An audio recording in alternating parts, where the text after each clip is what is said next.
My name is Naomi, and I speak the language of masterpieces, not the language of the brushstroke, but the whisper of time, the silent dialogue between paint and canvas, the delicate decay of centuries. For 18 years, I've been an art restorer, a quiet guardian of beauty, working in hushed museum labs and private collections. My hands, steady and precise, have mended the cracks in forgotten landscapes and brought back the glow to ancient portraits. My father, Julian Thorne, understood this world better than anyone. He was an eccentric, brilliant art collector, a man who saw stories in every pigment and history in every frame. He wasn't just my father, he was my greatest teacher, my confidant, my kindred spirit. And then there was Leo, my younger brother. He was the whirlwind to my quiet calm, the storm to my stillness. Where I found solace in history, he chased the fleeting thrill of the present. He bounced from one get-rich-quick scheme to another, leaving a trail of broken promises and mounting debts. His wife, Gina, was his perfect complement, beautiful, ambitious, and utterly without scruples. They were a pair of gilded cages, always chasing the next shining thing, always needing more. My father loved Leo, in his own exasperated way, but I knew he saw through Gina's calculating charm. My father's house was a sanctuary, an old Victorian mansion on the outskirts of the city. It was a labyrinth of treasures, Caravaggios hidden behind heavy velvet curtains, rare Roman sculptures tucked into sunlit alcoves, walls adorned with works spanning centuries. Every piece held a memory, a story he had shared with me. It was the only place I truly felt at home. The call came on a Tuesday morning. It was from Mr. Henderson, my father's attorney. "Naomi," he said, his voice grave, "I'm so sorry to inform you. Your father passed away peacefully in his sleep last night." The world tilted. A cold, crushing weight settled on my chest.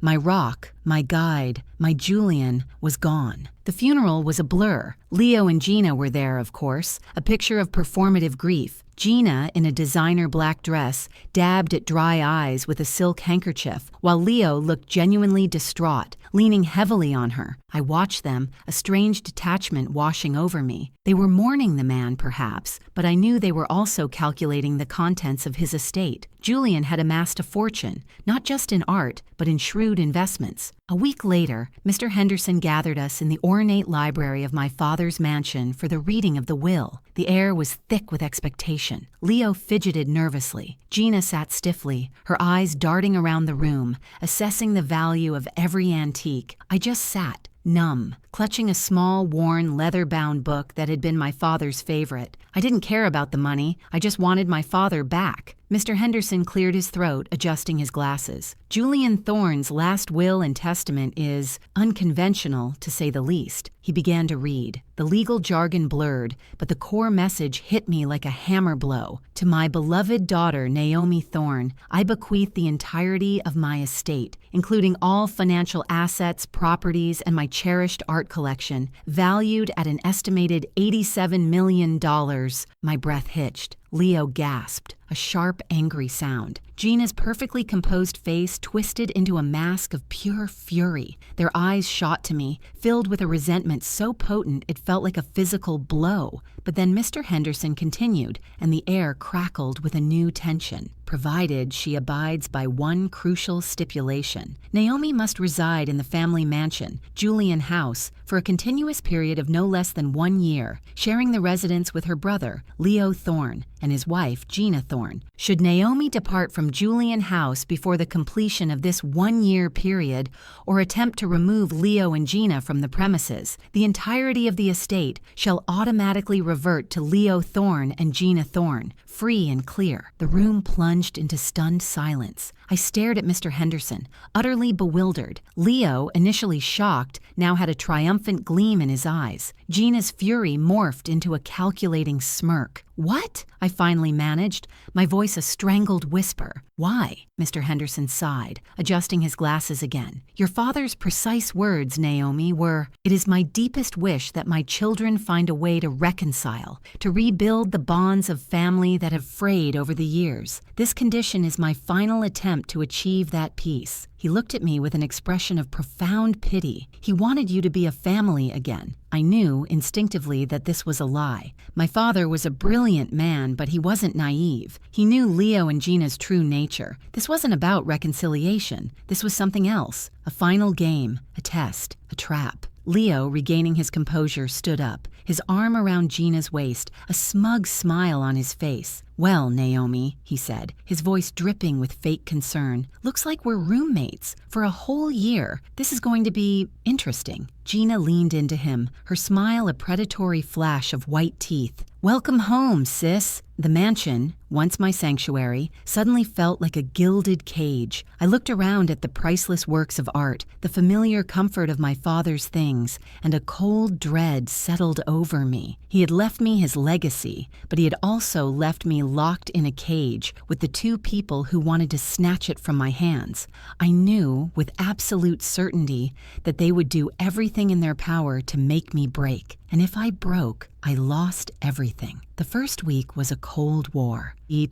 Leo and Gina moved their belongings into the mansion not with the quiet respect of guests, but with the boisterous entitlement of conquerors. I had assumed they would take one of the large guest suites on the third floor. Instead, I came downstairs one morning to find them moving their king-sized bed into my father's master suite, the room he had shared with my mother, the room where he had died. "What are you doing?" I asked, my voice dangerously quiet, my fists clenched at my sides. Gina, directing two moving men, turned to me with a smile that didn't reach her eyes. "Oh, Naomi, hi. We just thought, since this is the biggest room, it makes the most sense, and the view of the gardens is just divine. Don't worry," she added, her voice dripping with condescension. "We'll take good care of Daddy's things." They were systematically erasing him, colonizing his memory. I stood there, frozen, the words of the will echoing in my head. Attempt to remove them, and you lose everything. I couldn't say a word. I just turned and walked away, the silent retreat feeling like a profound defeat. That was their first victory, and it emboldened them. The psychological warfare began in earnest. It started with small things, a campaign of 1,000 tiny cuts designed to fray my nerves. My favorite porcelain teacup, the one my mother had given me, vanished from its saucer in the kitchen. When I asked, Gina looked at me with wide, innocent eyes. "A teacup? Honey, I haven't seen it. Are you sure you remember where you left it? You've been under so much stress lately, it's easy to become forgetful." Then came the noise. My father's house, once a sanctuary of quiet contemplation, became a constant hub of activity. They began hosting lavish, impromptu parties that stretched late into the night. Strangers with loud laughs and expensive shoes roamed the halls, their champagne glasses leaving rings on the antique furniture. The thumping bass of their music vibrated through the floorboards, a constant invasive pulse that made it impossible to think, to sleep, to grieve. When I complained, Leo just laughed. "Loosen up, sis. Dad would have wanted the house to be full of life. You're turning into a hermit." They were framing me as the villain in my own home, the joyless, unstable sister who couldn't stand to see her brother happy. The attacks grew more personal, more targeted. They knew my work was my life, my solace. I had set up a small, temporary restoration studio in the sunroom, a quiet space where I could lose myself in the meticulous work of bringing old art back to life. One afternoon, I was working on a delicate 18th century canvas, carefully cleaning a century of grime from the varnish. I left for a few minutes to make tea. When I returned, a large, dark red stain was spreading across the corner of the white drop cloth on the floor, mere inches from the priceless painting. A half-empty glass of red wine sat beside it. Gina rushed in, her hand flying to her mouth in a perfect pantomime of horror. "Oh my God, Naomi, I am so sorry. I was just admiring the view and I must have tripped. Did any get on the painting? Oh, please tell me I didn't ruin it." It hadn't touched the canvas, but that wasn't the point. It was a threat, a shot fired across the bow. It was a message. Nothing is safe. We can touch anything you love. I spent the rest of the day with a knot of anxiety in my stomach so tight I could barely breathe. I knew I couldn't show them that they were getting to me.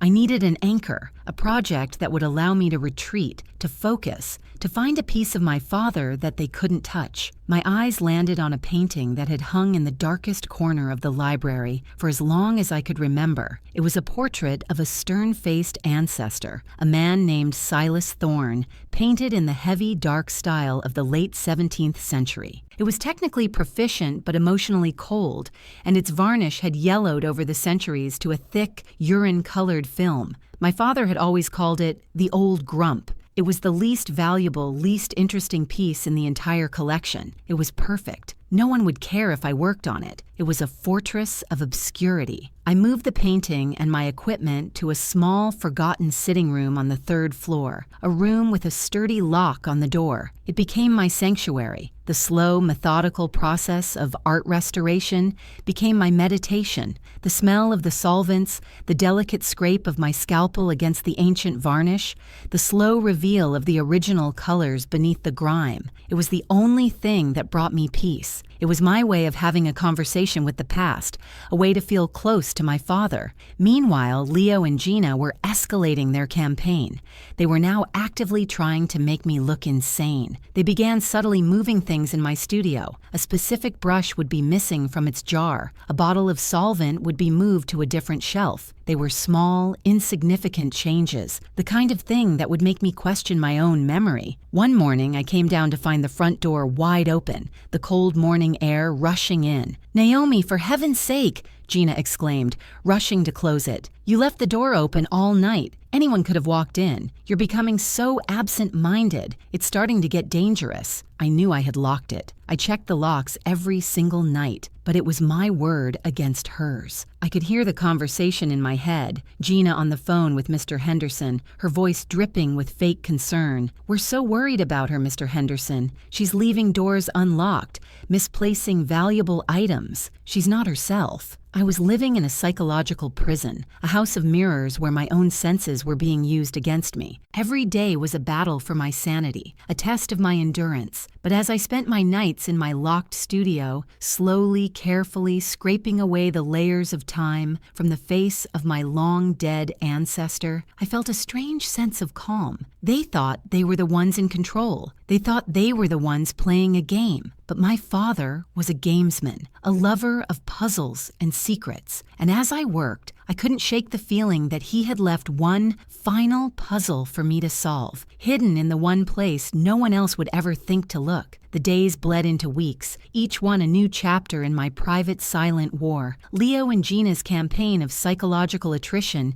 became more brazen. They had a new favorite tactic: gaslighting. They began to worry about me, loudly and frequently, especially when they knew I was within earshot. She was talking to herself in the garden again, I heard Gina whisper to Leo in the hallway. "She says Dad is leaving her messages in the library books." It was a complete fabrication, of course, but it was a seed of doubt they were planting, a weed they were carefully watering. Their masterstroke came a month into my sentence. They brought a man to the house, a Dr. Alistair Finch, whom they introduced as a grief counselor and an old friend of the family. I had never seen him before in my life. He was a slick, handsome man with unnervingly calm eyes and a smile that never quite reached them. He sat me down in the living room with Leo and Gina on either side of me like concerned jailers and began to ask me questions. "Naomi," he said, his voice a soothing, patronizing purr. "Leo and Gina are telling me you're having some trouble adjusting, that you've been experiencing memory lapses, confusion. This is all perfectly normal,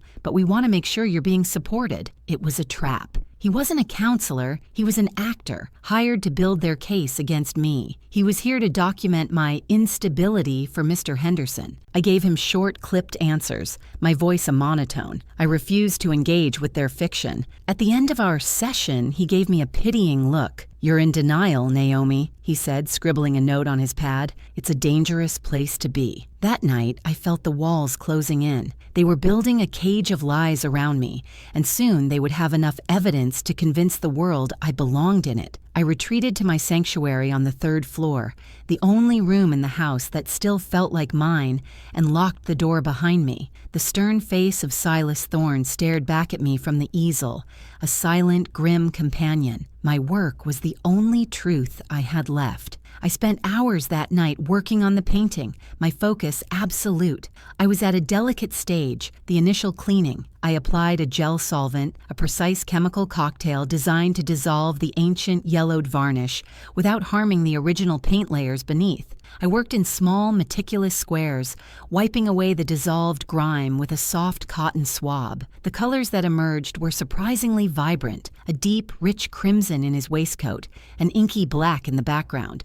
But as I worked on the area around his cravat, my swab came away with something strange, a tiny fleck of blue, a brilliant, luminous cerulean blue. It was completely out of place. There was no blue anywhere in the original composition. My heart began to beat a little faster. 17th century painters had access to blues, of course, lapis lazuli, smalt. But this hue, it felt wrong. It felt modern. My professional curiosity piqued.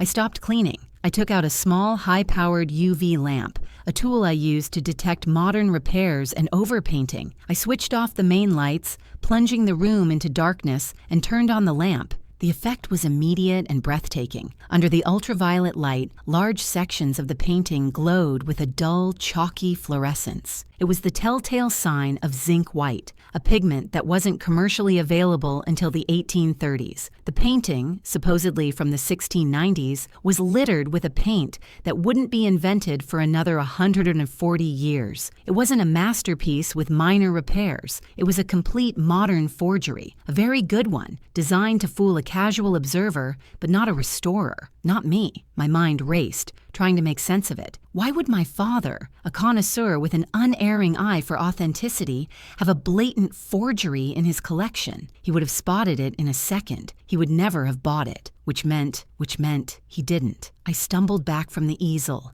a wave of dizziness washing over me. I looked around my small studio, at the tools, the chemicals, the art, and then I looked at the locked door. The pieces began to click into place, forming a picture so monstrous, so brilliant, that it stole the air from my lungs. Leo and Gina's debts, their constant need for money, their secret systematic sale of my father's real masterpieces, one by one, replacing them with flawless forgeries to cover their tracks. They hadn't been planning to inherit his fortune. They had been slowly draining it for years. And my father, my brilliant, clever father, he wasn't a fool. He had discovered it. He must have, but he couldn't prove it without revealing that his own son was a common thief, a scandal that would have destroyed the family name he cherished. So he set a trap, a perfect, inescapable trap. The will. It wasn't a last-ditch effort at reconciliation. It was a prison sentence. He hadn't locked me in the house with them. He had locked them in the house with me. He had marooned 2 art thieves on a desert island filled with their own forgeries, with the one person in the world, the one expert he had trained his entire life, who could meticulously, scientifically, and irrefutably prove their crime. The year-long sentence wasn't a test of my endurance. It was a timeline for my investigation. A slow, cold smile spread across my face. The fear and anxiety that had plagued me for weeks evaporated, replaced by a profound, chilling sense of purpose. I was no longer the victim in their psychological game. I was the curator of their downfall. And my father hadn't just left me a fortune. He had left me a treasure map, a final, beautiful puzzle. And the first clue was staring at me from the easel, the grim, fake face of Silas Thorne. The game had changed. And now I was the one making the rules. My father had left me a locked room puzzle, and I had just found the key. My new reality settled over me, not with a sense of dread, but with a profound and exhilarating clarity. For weeks, I had been the mouse in their cruel experiment. Now I was the scientist, and they were the specimens under my microscope. I did not have to survive their game anymore. I had to win my father's. My first move was to embrace the role they had written for me. If they wanted me to be the fragile, grieving daughter, teetering on the edge of a breakdown, then I would give them the performance of a lifetime. The next morning, I came downstairs looking pale and disheveled. I let my hands tremble as I poured my coffee. Gina watched me from across the kitchen island, a predatory stillness in her eyes. "Did you sleep, honey?" she asked, her voice oozing with false sympathy. "I had a dream about Dad," I whispered, looking past her, my eyes unfocused. "He was in the library. He was so angry. He kept pointing at the paintings, saying they weren't right, that they weren't his." I let a single tear roll down my cheek. I saw a flicker of panic in her eyes before she quickly masked it. "Oh, Naomi," she cooed, rushing to my side. "It was just a nightmare. You're projecting your grief." "I suppose so," I said, allowing her to pat my hand. But the seed was planted. My supposed madness was no longer random. It was now pointing directly at their crime. I needed to examine the entire collection, but I couldn't just start taking paintings off the walls without arousing suspicion. I needed a pretext, a legitimate reason to bring in my equipment. They gave me the perfect opportunity 2 days later. As I was walking through the grand hallway carrying a tray with my lunch, Leo came rushing around a corner, not looking where he was going, and bumped into me hard. The tray went flying. A bowl of soup splattered across the floor, but a heavy ceramic water pitcher I was also carrying flew from my hands and shattered against the pedestal of a priceless Ming Dynasty vase. The vase wobbled violently, teetering on its edge for a heart-stopping second before settling. It was, of course, entirely his fault, but I saw the opening. I screamed, a genuine piercing shriek of terror that brought Gina running from the living room. "My God," she gasped, looking at the shattered pitcher and the miraculously unharmed vase. "I'm so sorry, I'm so clumsy," I sobbed, sinking to the floor. "I could have destroyed it. What if I had? Is it even insured properly? Father managed everything. I don't even know if we have a proper inventory. What if there's a fire? What if someone breaks in? We could lose everything because of my carelessness." I was hysterical, a mess of tears and self-recrimination. It was the perfect performance of a woman unraveling. Leo and Gina exchanged a look. I could see the gears turning in their heads. An uninventoried, possibly underinsured collection was a liability for them too. My breakdown had given them the perfect logical reason to do something they should have done anyway. "You're right, Naomi," Leo said, his voice taking on a tone of authority. "You're absolutely right. We need to get the entire collection reappraised for the estate's insurance policy. It's the responsible thing to do. I can call someone," I offered weakly through my sobs. "I know a good appraiser, Arthur Vance. He's the best." Dad trusted him implicitly. Arthur Vance was not just the best. He was my mentor, a man in his 70s with an eye for forgery so sharp he was practically a human UV lamp. He was also fiercely loyal to my father's memory. I called him that afternoon, and under the guise of a professional inquiry, I told him everything. He was silent for a long time, and then his voice came back, low and furious. "That boy was always a disappointment," he hissed. "I'll be there on Friday, and I'll bring my full kit." The day of the appraisal was a masterclass in deception. Arthur arrived, looking every bit the distinguished professional. Leo and Gina hovered, watching his every move, trying to look like responsible stewards of their father's legacy. I played the part of the helpful but emotionally fragile daughter, following Arthur around with a clipboard, taking notes. It was the perfect cover. While Arthur officially appraised each piece, I had the freedom to examine them up close with my own portable kit, my UV lamp, my magnifying loupe, my solvent swabs. We moved from room to room, a slow, methodical procession of discovery. And with every room, the scope of their betrayal grew more staggering. The Rembrandt in the dining room? A brilliant fake. The craquelure artificially aged with chemicals? The Degas sculpture in the foyer? A bronze recast. Not the original, the beautiful Monet landscape that hung over the fireplace, a masterful copy painted over a worthless 19th century canvas to give it the authentic age. It was a massacre. They had hollowed out my father's collection from the inside, leaving a beautiful, worthless shell. We kept our faces impassive. Arthur would dictate a value for the insurance report, the value of the real painting, to keep Leo and Gina satisfied.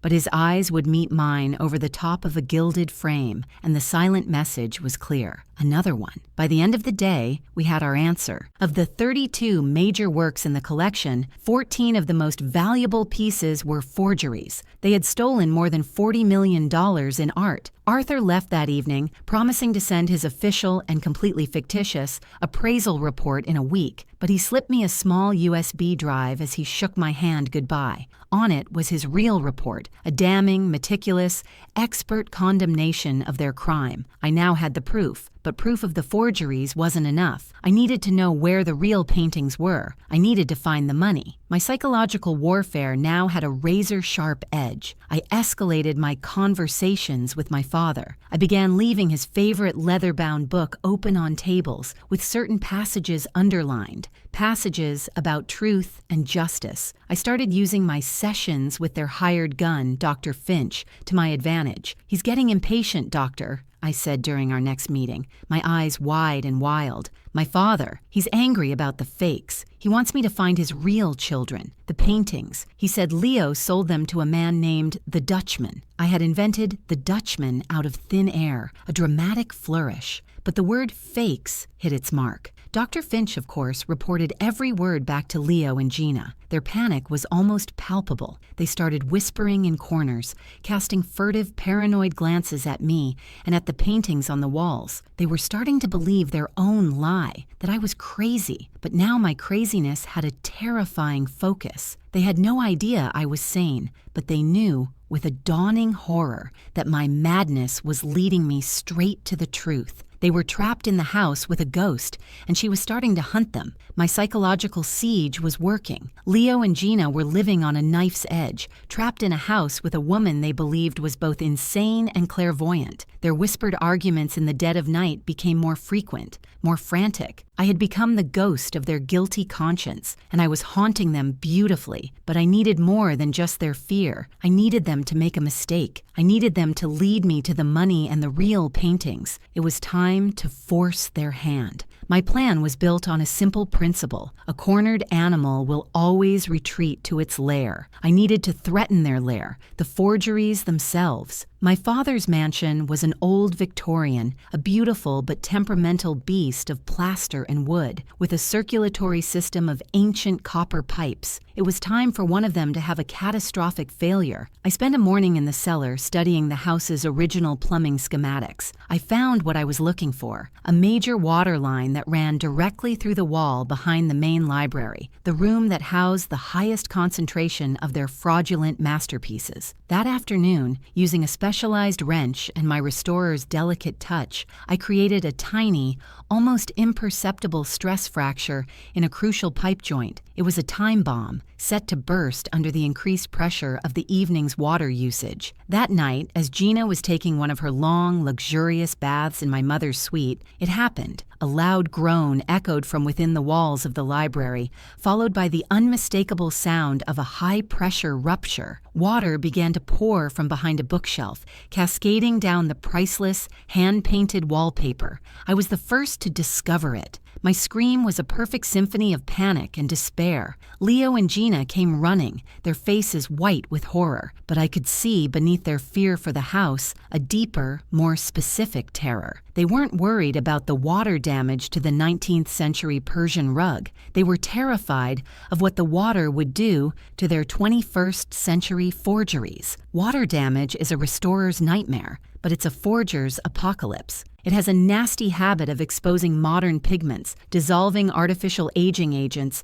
and revealing the truth that lies beneath. "We have to get them out of here," Leo yelled, his eyes wild as he stared at the water creeping towards a fake Monet. "The humidity will destroy them." For the next hour, we were a chaotic team, moving the paintings from the library to the dry, climate-controlled ballroom. But I was watching them. I saw the way Leo's hands trembled as he handled the fake Rembrandt.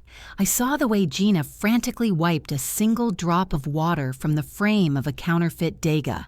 They were protecting their crimes. This chaos was the cover I needed. While they were distracted, I made my move. I knew that in their panic, they would need to do two things: contact the person or gallery that had brokered the sale of the real paintings and check on the status of their hidden bank accounts. The library housed the only desktop computer in the mansion, the one my father had used for his correspondence. It was the most secure device in the house. It was the one they would use. Weeks ago, in anticipation of a moment just like this, I had done something my father, a man of letters and ledgers, would never have thought of. I had installed a keylogger, a simple invisible piece of software that recorded every single keystroke typed on that machine. I feigned exhaustion and a migraine from the stress. I can't, I stammered, sinking into a chair. I feel faint. You two handle this. I'm going to lie down. I retreated to my studio, my heart pounding not with fear, but with the thrill of the hunt. An hour later, my laptop pinged. The keylogger was transmitting. I watched in real time as a frantic series of searches and logins appeared on my screen. First, a login to a secure online art brokerage portal. I saw the username and password. Then, a name typed into the search bar: Faulkner Gallery, Geneva. My breath hitched. Then came an email typed with frantic speed by Leo. Urgent issue. The merchandise here is compromised. We have a water situation. Need to confirm the security of the original assets. Are they still in the Geneva Freeport vault? Repeat, are they secure? We may need to accelerate the final sale. Our hand is being forced by unforeseen circumstances. The unforeseen circumstances was me. They had a buyer. The paintings weren't just sold, they were being held in a Freeport, a high-security, tax-free warehouse, a common hiding place for billionaire art collectors. Then came the second login, a Swiss bank. The account number, the password, it all appeared on my screen. I watched as they checked the balance. $42,350,000. The blood money. I had it all. The name of the gallery, the location of the real masterpieces, the Swiss bank account where they had hidden their fortune. It was a complete, unbroken chain of evidence. I saved the logs, a triumphant, silent scream building in my chest.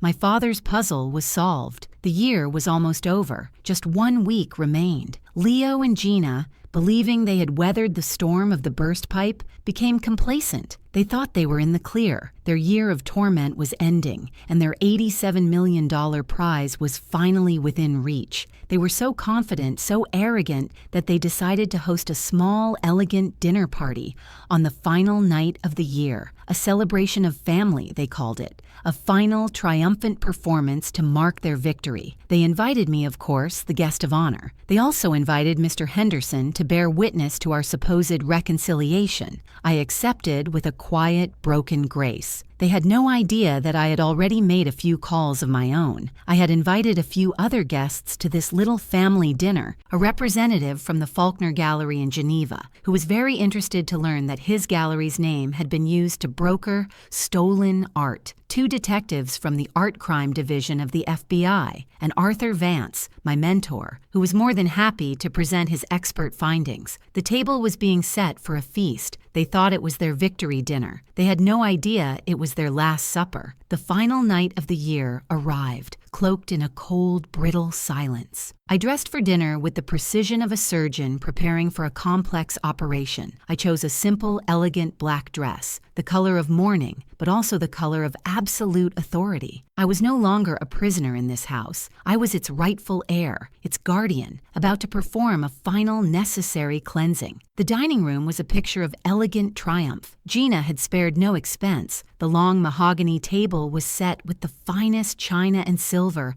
glowing under the warm light of the crystal chandelier. Leo, playing the part of the gracious host, poured expensive champagne. Mr. Henderson sat at the head of the table, a benign, unknowing judge, ready to witness the final act of our reconciliation. A toast, Leo said, raising his glass, a smug, victorious smile playing on his lips. He looked first at Gina, then at me, to family. It's been a challenging year, but I think in the end Dad got his wish. We found our way back to each other, to a new beginning. Gina smiled, a dazzling flash of white teeth. To new beginnings, she echoed, her eyes glittering with the thought of the $87 million fortune that was now just hours away from being hers. I raised my glass, my hand perfectly steady. To my father, I said. my voice quiet but clear, cutting through their self-congratulatory haze. A man who always finished what he started. I took a small, deliberate sip. Just as Leo was about to carve the roast, the doorbell rang, a sharp, authoritative chime that echoed through the mansion. Leo frowned. "Are we expecting someone else?" "I am," I said calmly, placing my napkin on the table. I took the liberty of inviting a few more guests to celebrate our new beginning. "I'll get it." I walked to the grand foyer,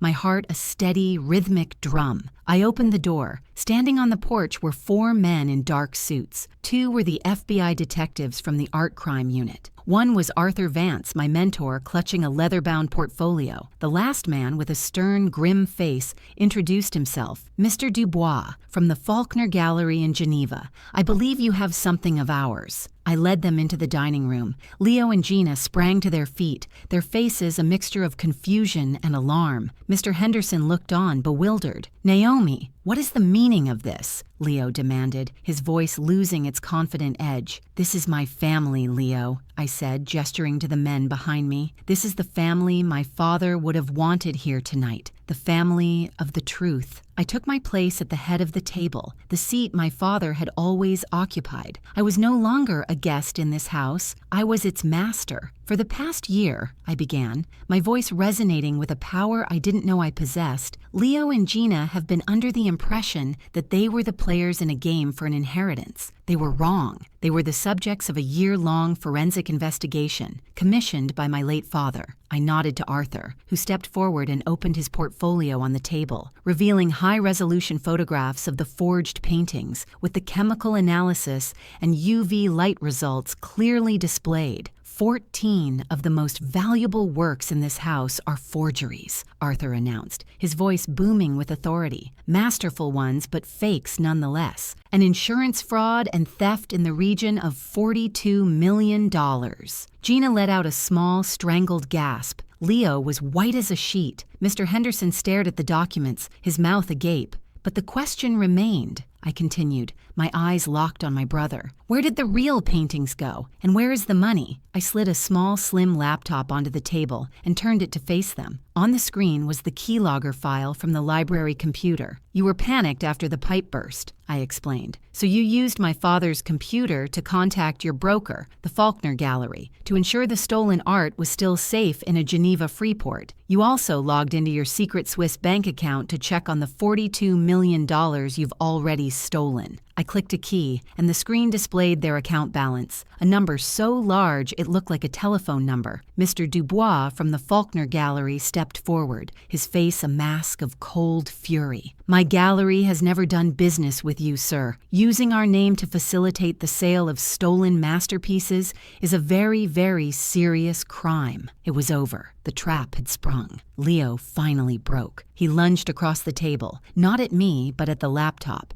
his hands outstretched as if to physically erase the evidence. But the detectives were faster. They pinned his arms behind his back, the click of the handcuffs echoing the final snap of his broken life. Gina didn't scream. She just crumpled, a silent, sobbing heap on the floor, her designer dress pooling around her like a shroud. Mr. Henderson, finally understanding the scope of my father's brilliant, posthumous plan, looked at me with a new, profound respect. "The will," he whispered in awe. "It wasn't a condition. It was a crucible. He knew. He knew all along." "He knew," I confirmed. "He just needed me to prove it." The aftermath was swift. Faced with irrefutable evidence, Leo and Gina confessed to everything. They were sentenced to 20 years in federal prison for grand larceny, fraud, and a litany of other charges. The real paintings were recovered from the Geneva vault. The $42 million were returned to the estate. A year later, I stood in the newly opened Thorn Wing of the Metropolitan Museum of Art.